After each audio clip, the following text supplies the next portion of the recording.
ओम शांति।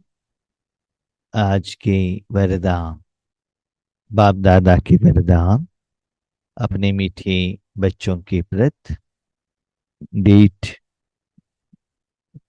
13 अगस्त 2026। वरदान है, सदा मर्यादाओं की लकीर के अंदर रहने की केयर करने वाले मर्यादा पुरुषोत्तम भव। सदा मर्यादाओं की लकीर के अंदर रहने की केयर करने वाले मर्यादा पुरुषोत्तम भव। इस दुनिया में मनुष्यों को बहुत मर्यादाएं हैं। उसमें भी लेडीज लोगों को मर्यादाएं हैं। उसमें भी माताओं को ज्यादा मर्यादाएं हैं। क्यों? क्योंकि उन्होंने शादी किया है। शादी किया है तो उनको जो भी कर्म करना है पति को पूछकर करना पड़ता था। लेकिन अभी थोड़ा उल्टा सीधा हो गया है, क्योंकि कलयुग है ना। तो नियम क्या था, मर्यादाएं क्या थी?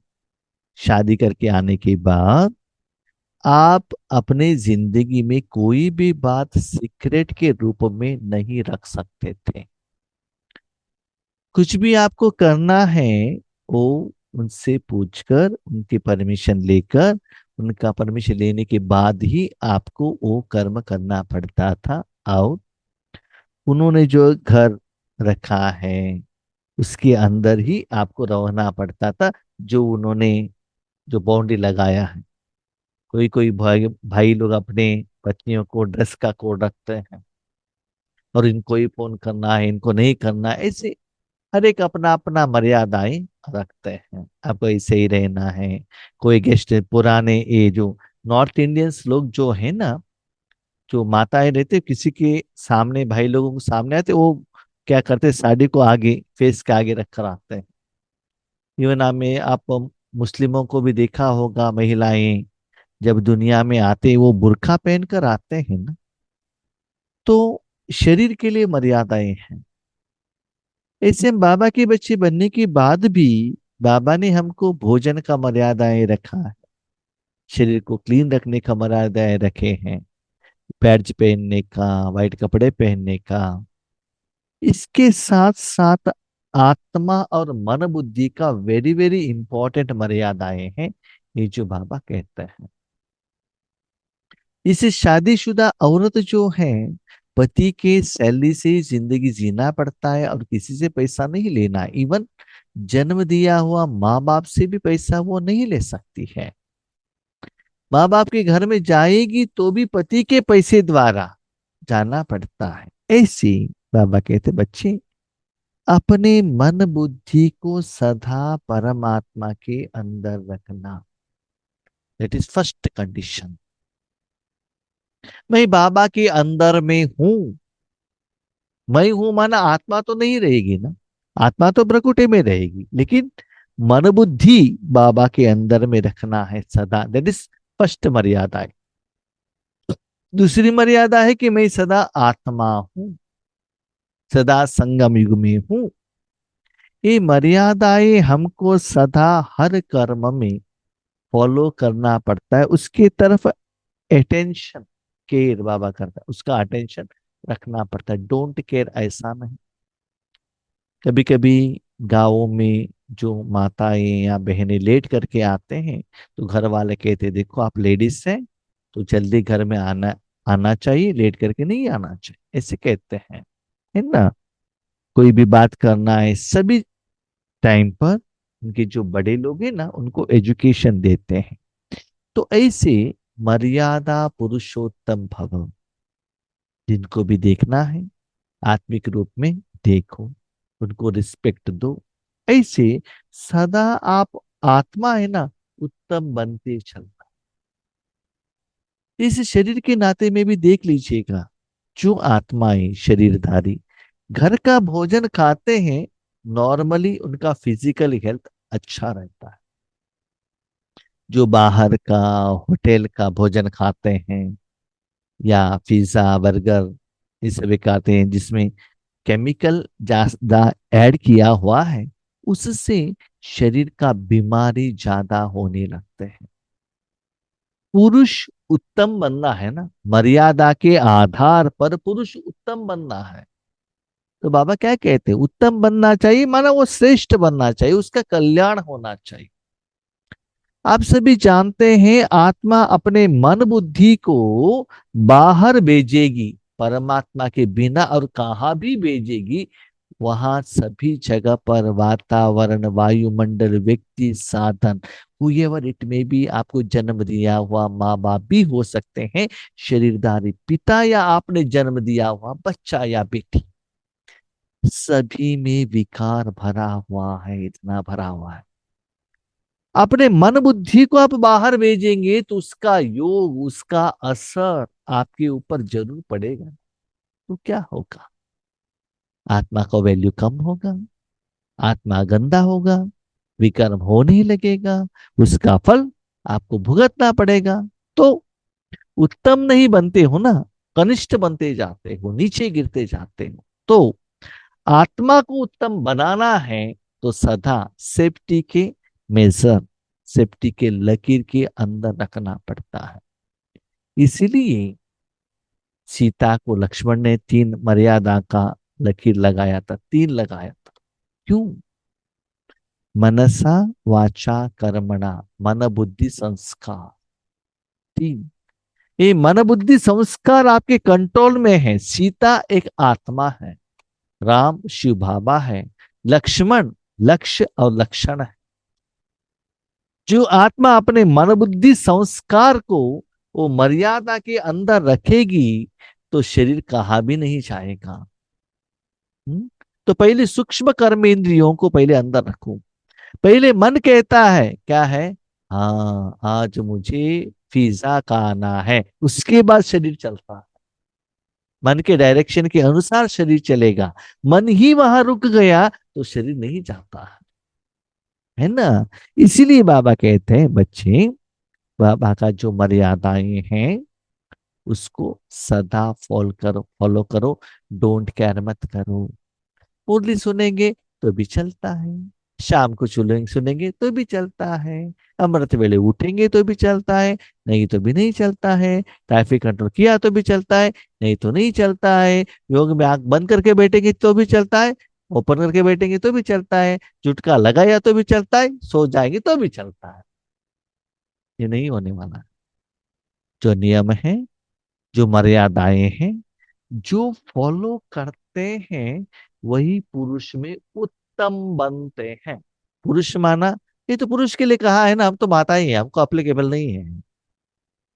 तो बाबा कहते हैं आत्मा पुरुष है ना, तो उसको उत्तम बनना है तो उत्तम बनेगा, कुछ प्रोसेस, वर्क, कर्म तो करना पड़ेगा ना।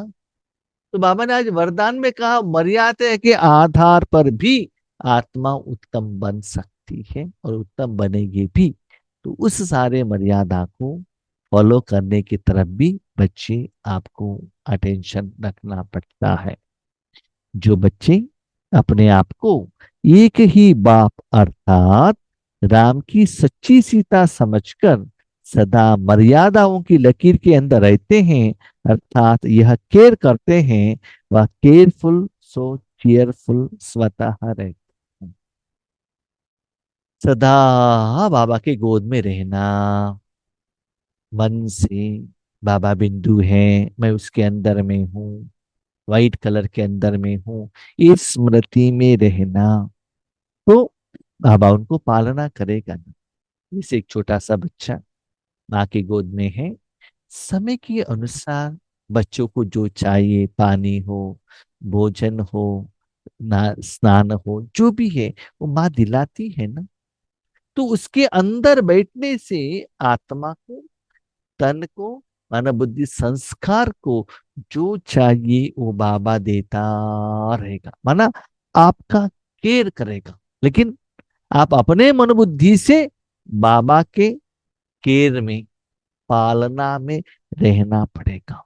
तो ऐसे बच्चे केयरफुल, माना सदा बाबा के पालना।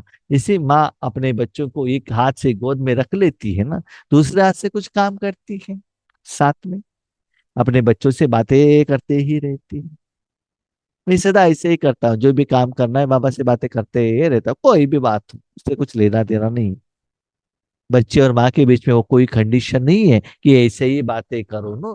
कोई भी बातों में बाबा के, बाबा ऐसा है वैसा है, क्या करे कैसे करे, वो ऐसे है ऐसे, बातें करते रहना। योग के टाइम पर योग ही रहना।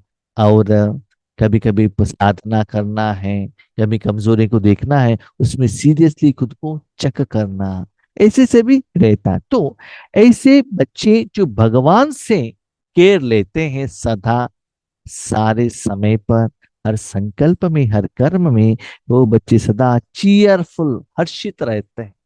शरीर के मुख से नहीं, मन के मुख से सदा अंदर से अंतर्मुखी होकर मस्त खुशी में, ईश्वरी सुख में मस्त रहते हैं। चीयरफुल।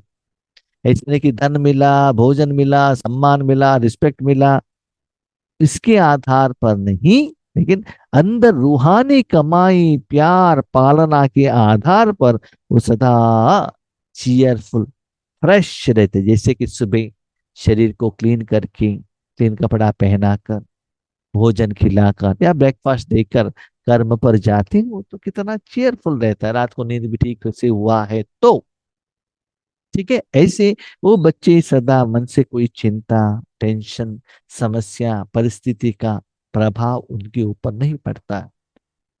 उस कोई भी कर्म में वो खुशी, मुस्कुराहट, चीयरफुलनेस आपकी जिंदगी में नहीं है। रात हो, दिन हो, पूनम हो, अमावास हो, लौकिक हो, अलौकिक हो, कुछ भी हो, आपको ये चेयरफुलनेस नहीं है, इसका मतलब उस दिन आपने कोई ना कोई मर्यादाएं तोड़ी है। बहुत सारे बच्चे इसी संकल्प कर, हाँ आज हम अमृत वेले नहीं उठे, आज कुछ ना कुछ जरूर होने वाला है, गारंटी। क्यों हमने ये नहीं किया? जैसे कि छोटे बच्चे समझ लो, होमवर्क करके नहीं आए, उनको घबराहट रहता है, आज होमवर्क नहीं किया, आज टीचर से जरूर डांट मिलेगी, थप्पड़ मिलेगा। हाँ, ऐसे संकल्प रहता है ना। ऐसे जो बच्चों को उस दिन मन से कोई टेंशन है, समस्या है, तो चेक करो, मैंने आज बाबा का किस मर्यादाओं को तोड़ा है। चेक करने से आपको पता चलेगा। इसी छोटे बच्चों को कहते हैं, देखो बच्चे बारिश है, आज बाहर मत जाना, फिर भी वो जाएगा, पानी में भीग जाएगा और उनको खांसी आएगी ना। ऐसा ही कुछ निराकार आत्मिक मर्यादाओं के विपरीत आपने कर्म किया, वो कर्मों का फल मन के ऊपर, बुद्धि के ऊपर, आत्मा की जिंदगी के ऊपर पड़ जाता है। तो सवेरे से रात तक के लिए जो भी मर्यादाएं मिली हुई हैं, उनकी स्पष्ट नॉलेज बुद्धि में रख, स्वयं को सच्ची सीता समझकर मर्यादाओं की लकीर के अंदर रहो, तब कहेंगे मर्यादा पुरुषोत्तम। सुबह उठने के बाद रात को सोने तक physically and mentally and spirituality में, आत्मिक रूप में बाबा ने जो जो मर्यादाएं बताई है, उस मर्यादाओं को फॉलो करने के तरफ स्पष्ट बुद्धि में रखो। बाबा ने क्यों कहा बुद्धि में रखो? क्योंकि देखिएगा, कर्मों का जो फल है ना, बुद्धि द्वारा आत्मा अनुभव करती है। थोड़ा सा भी कुछ ऊपर नीचे हुआ तो तुरंत वो बुद्धि को पता चलेगा। इसे समझ लीजिए, काम आपने कुछ भोजन बनाने के लिए रखा, उसमें नीचे कुछ लग गया है, तुरंत स्मेल आएगा ना, आपको पता चलेगा कुछ गड़बड़ हुआ है, तो कुछ स्मेल तो आता है। ऐसे बुद्धि परख लेती है, हाँ कुछ स्मेल नहीं है, फिजिकली कुछ नहीं है, फिर भी अंदर से कोई आत्मा द्वारा कोई निराकार हिसाब किताब आ रहा है, बुद्धि क्या होता है, शांत नहीं रहता, इधर इधर इधर उधर भटकते ही रहता है। इसका मतलब समथिंग इज गोइंग रॉन्ग, कुछ आगे पीछे हुआ है। तो सदा अपने के बुद्धि को चेक कीजिएगा, बुद्धि द्वारा सदा ईश्वर की पालना में है।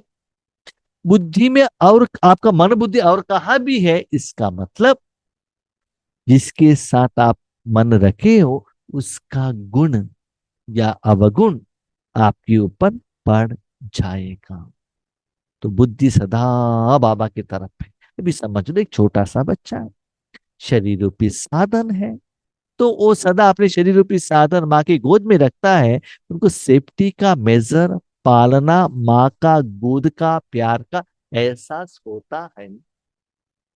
उसके बदले वो अकेला है, भले 5 स्टार होटल में है, बहुत अच्छा भोजन भी है, लेकिन वो प्यार का अनुभव नहीं होता है ना, सेफ्टी का एहसास नहीं होता है। भले वो रूम को एक दिन में 10,000 रुपए पेमेंट किया हुआ हो, एसी है, लेकिन ये जो स्पेशल रिलेशनशिप, अपनापन, मेरापन, वो केयर एक्सपीरियंस नहीं होता।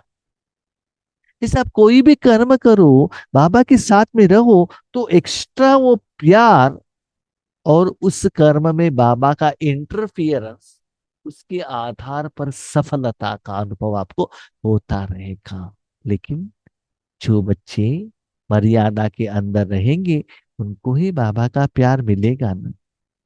जो बाबा का बात नहीं सुनते हैं, मन मत के अनुसार चलते हैं, परमत के अनुसार चलते हैं, उन बच्चों को बाबा क्यों केयर करेगा, क्यों पालना करेगा। आप भी बहुत सारे पेरेंट्स हैं, आपके बच्चे आपका बात नहीं सुनते हैं, तो वो जो कहते हैं वो आप मार्केट से लाकर उनको नहीं देंगे ना। पहले मेरा बात सुनो, तब आपका ख्वाहिश हम कंप्लीट करेंगे। इसीलिए चेक कीजिएगा, स्पेशली, मेनली मन का मर्यादाएं, आत्मिक मर्यादाएं। हाँ, मैंने देखा है ईश्वरी जिंदगी में बहुत सारी आत्माएं शरीर के मर्यादाएं बहुत फॉलो करते हैं। ये करना, ये नहीं खाना, वो नहीं खाना, आप क्या से नहीं खाते हैं, हम सदा व्हाइट कपड़े पहनते, हम शादी में नहीं जाते। लेकिन मन में इतना टेंशन, चिंताएं क्यों? लोगों से दुआ नहीं लेते हैं ना। मैं श्रेष्ठ हूँ, मैं ब्राह्मण हूँ, मैं देवता हूँ। तो अभिमान, अहंकार आ जाता है।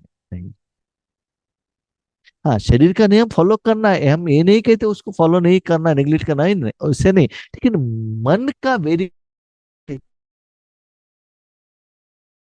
मन सदा बाबा के अंदर में रखकर जो भी करना है, बाबा ये मैं करूं, करूं या न करूं, ये बाबा को पूछना पड़ेगा, उनसे राय लेना पड़ेगा। स्लोगन, सेवा के अति में नहीं जाओ, सेवा और स्व पुरुषार्थ का बैलेंस रखो। तो सेवा क्या है, पुरुषार्थ क्या है? सेवा दूसरों के प्रति करते हो, दूसरों के प्रति माना, अभी अब दूसरों को कहते हो देखो आप ऐसे राजयोग करो, 7 डेज का कोर्स करो, ऐसे उनको ज्ञान देते हो, लेकिन खुद साधना नहीं करते हो। घर में रिश्तेदार आए हैं, उनको बहुत अच्छा भोजन बना के खिलाया, आपने खाया नहीं, सभी लोग सो गए, उसके बाद आप सोए, सबसे पहले उठे, आपको नींद नहीं, तो क्या होता? हाँ? पुरुषार्थ भी तो चाहिए ना, पुरुषार्थ, पुरुष मन आत्मा के लिए। जब आप राजयोग करते हो तो आत्मा के लिए करो। सेवा चाहिए, नो डाउट, मैंने देखा ईश्वरी जिंदगी में, सेवा सेवा सेवा इतना भागते हैं, पॉम्पलेट्स बांट लिया, नॉलेज दे दिया, चित्र प्रदर्शनी लगाई, नशा मुक्त अभियान किया, रक्षाबंधन किया, सब कुछ किया, भाग दौड़, रमा भोजन बनाया, टोली बनाया, फोटो खींचा, सब कुछ हुआ, योग नहीं। खुद के लिए क्या है, दूसरों को कह रहे हो आवो आवो आवो आवो, यहाँ हॉस्पिटल है, ट्रीटमेंट ले लो, लेकिन आप क्या, डॉक्टर बन गया पेशेंट। आप हॉस्पिटल का इंट्रोडक्शन दे रहे हो, यहाँ आओ बीमारी ठीक होगा, लेकिन आपका अंदर का बीमारी इतना ज्यादा हुआ है, क्यों? उस हॉस्पिटल में आप ट्रीटमेंट नहीं ले रहे हो। आप कितना योग कर रहे हो, बाबा के साथ कितना वो सप्त गुणों का अनुभव योग लगा है, अनुभव हो रहा है, उसके आधार पर आपका विकर्म कितना विनाश हुआ है, कितना आपका मन का बीमारी ठीक हुआ है, ईश्वरी सुख का अनुभव आपको कितना हुआ है। आपको अनुभव ही नहीं हुआ, दूसरों को आप ज्ञान सुनाएंगे, सॉरी, उसके असर दूसरों के ऊपर नहीं पड़ेगा। तो बाबा ने कहा बच्चे, सेवा तो बहुत कुछ करते हैं, लेकिन स्व पुरुषार्थ के बिना आप सेवा करेंगे तो उसका रिजल्ट उतना नहीं आता है। इसमें नहीं सिर्फ पुरुषार्थ करके आप ही खुद खाते रहो, नहीं, दोनों बैलेंस रखो। तो बाबा ने देखा बच्चे सेवा के प्रति ज्यादा अटेंशन रखते हैं और पुरुषार्थ के प्रति कम अटेंशन रखते हैं। हाँ, कोई कोई ऐसे भी बच्चे हैं, वो क्या करते हैं, हाँ, अभी सेक्टर का टीचर्स हैं, हम तो भंडारा में पैसे डालेंगे, वो जो योग करते हैं थोड़ा परसेंटेज हमको मिलेगा, सॉरी, नहीं, धन दिया, धन का सेवा के अकाउंट आपके अकाउंट में जमा हुआ, लेकिन आपके लिए आपको ही योग जरूर करना पड़ेगा। आप किसी को पैसा देकर योग को खरीद नहीं सकते हो। मेरे पास टाइम नहीं है, मैं धन देता हूं, नहीं तो मैं कोई वर्कर्स को भेज देता हूं, इससे मुझे योग का फल मिलेगा, नहीं, पुरुषार्थ नहीं मिलेगा, पुरुषार्थ का फल नहीं मिलेगा। दूसरों को भोजन खिलाने से आपका पेट कैसे भरता है बताओ? और किसी को नहलाने से आपका शरीर क्लीन होगा क्या? नहीं है ना। तो पहले आपको मेन योग करना ही है। अपने को आत्मा समझ मुझ बाप को याद करो। तो जितना पुरुषार्थ करेंगे ना, आत्मा प्योर होगी ना, तब बाबा का प्योर शक्ति आपके द्वारा बाहर जाएगा। तब सेवा में मेहनत कम, फल ज्यादा। लेकिन आज हम मेहनत ज्यादा कर रहे हैं, सिर्फ ज्ञान सुना रहे हैं, लेकिन ज्ञान के साथ अनुभव उसमें ऐड होकर नहीं जा रहा है। क्यों? खुद वो स्थिति में नहीं है ना, वो खुद स्वरूप में नहीं है ना। इसीलिए रिजल्ट्स जिनके प्रति आप सेवा करते हो उनके ऊपर असर नहीं पड़ता है। इसलिए बाबा ने कहा बच्चे, सेवा में अति में मत जाओ। बहुत सारे लोग ज्ञान सुनाए, सुबह से शाम तक ज्ञान सुनाया सुनाया सुनाया, योग नहीं। मेन योग है। देखो, योग में रहेंगे तो मनसा सेवा भी कर सकते हो ना। सुबह से शाम तक तन का सेवा करते हैं, हाथ पाँव इतना दर्द होता है, रात को सोते ही ओम शांति, सुबह 6 बजे उठ जाते हैं, बस हो गया। अब मरते वेले योग नहीं, 6 बजे उठते भाग दौड़ चलो, भाग जाते हैं। ना मुरली, न योग। मुरली सुनने से भी नहीं होता है भाई बहनों, योग करना पड़ेगा। आत्मा के लिए, अपने लिए कुछ भोजन खाओ ना, तब दोनों बैलेंस रखेंगे, तब आप आगे बढ़ सकते हैं। ओके, अब शांति।